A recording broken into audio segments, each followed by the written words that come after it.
Welcome to Backline Banter and welcome to a highlight round. Today we are talking about the Arsenal versus Manchester United game that did end 1-0 to Arsenal at Old Trafford, and in general I thought it was a pretty good game. Both teams playing pretty decent football, to be honest, which is quite surprising to say from Man U's perspective.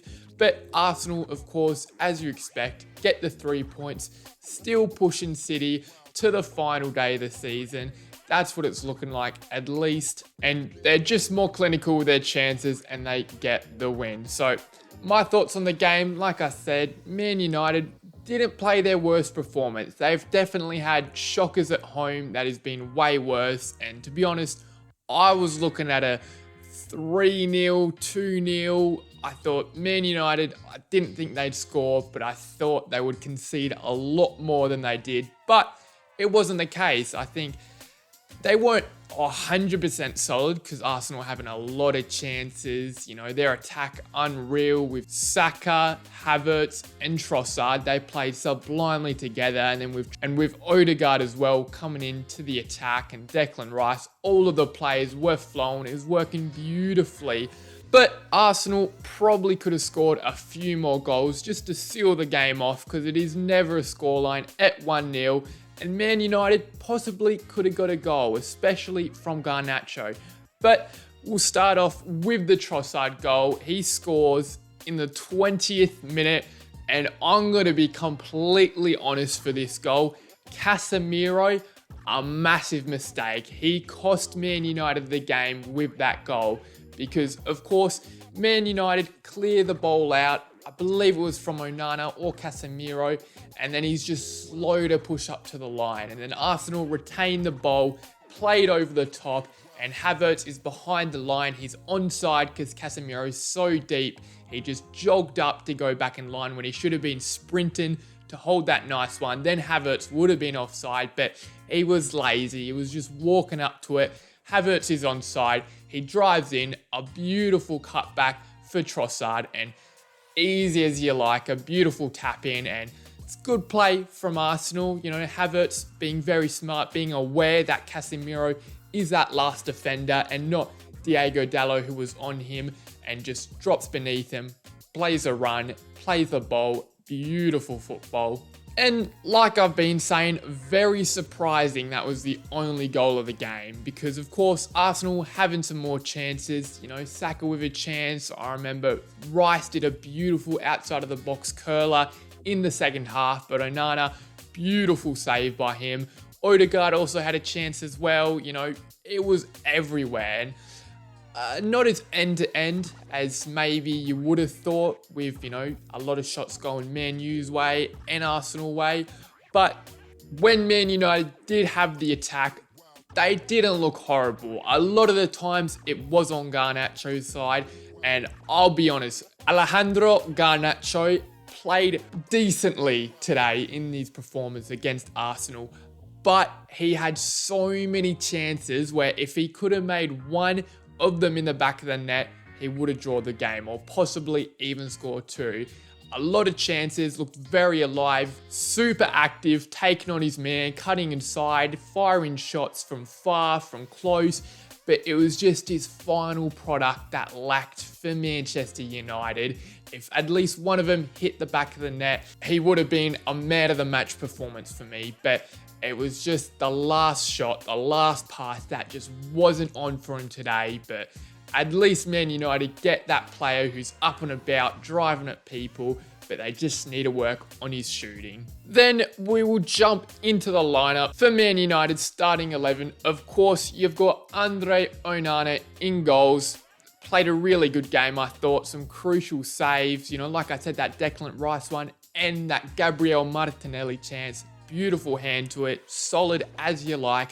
Wan-Bissaka on the right, Casemiro and Johnny Evans in the centre-back role, and Diogo Dalot at left-back. And most of the season, it's usually Wan-Bissaka on the left and Diogo Dalot on the right, but I thought Ten Hag for this game thought Dalot's probably a better matchup to go against Bukayo Saka than Wan-Bissaka, because Wan-Bissaka, he puts in good tackles, but This season, I think Dalot's been absolutely sublime. He's been clear of Wan-Bissaka, very solid, not letting players past him. So I think that was definitely a right decision by Ten Hag.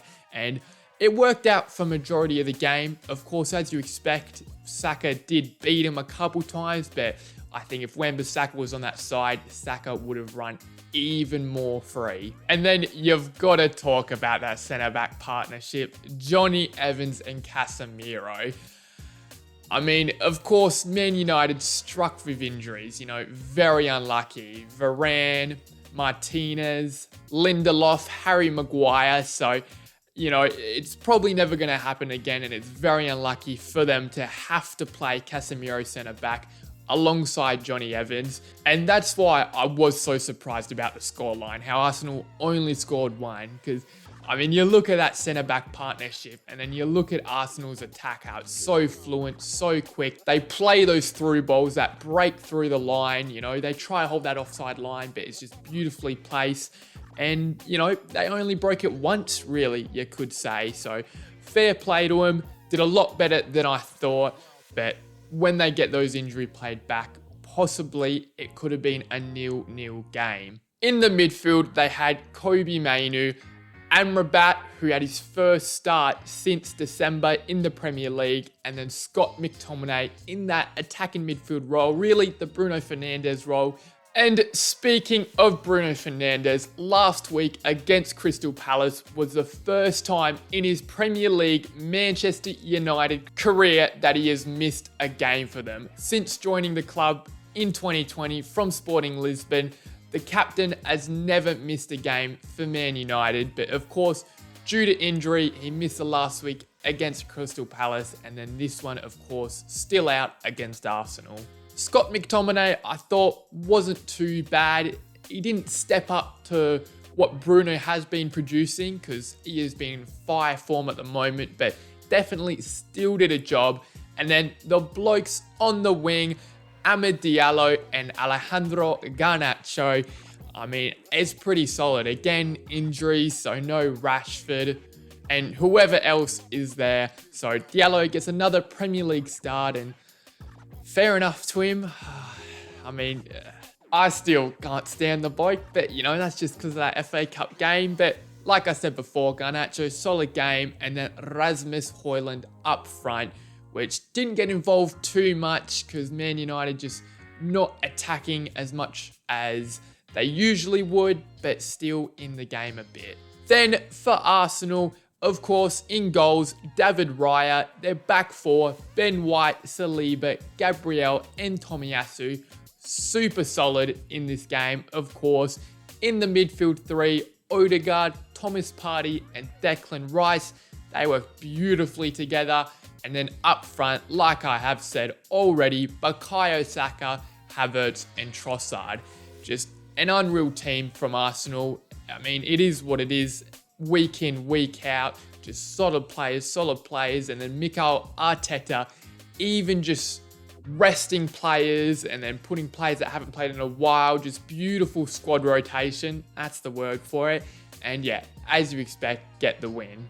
So, of course, with this win against Manchester United, Arsenal take it to the last day of the Premier League season. It's only up to Manchester City now to see if they will slip any points in their two remaining fixtures, one against Spurs at the London Stadium and one against West Ham. So a very interesting couple of games to see who will come on top. And really, you've got to say the only game where I see City slipping up, possibly the Spurs game.